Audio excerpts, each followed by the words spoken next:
Hey, how are you? Even though you reminded me how to pronounce your name properly, I don't use names in these videos, so I can't prove to you that I learned. So let me show you. You have done a great job with your retainers. Uh, this was back in 2020 when we first did your Invisalign treatment, and this is where you are now. So first of all, the front tooth that was way out of position still looks fantastic.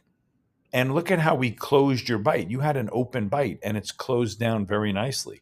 Look how your lower teeth are so straight right now.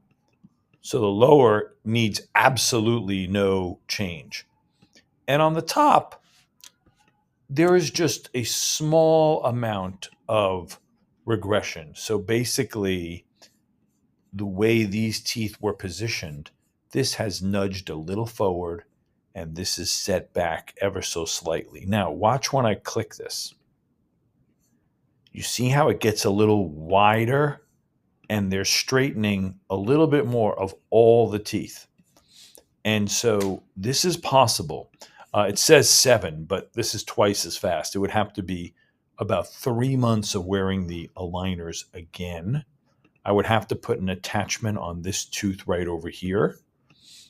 And the front desk can let you know the cost, which would be probably about 20% of your original fee and 100% optional. Now, you might be wondering, if we do get it a little bit straighter, what can you do differently?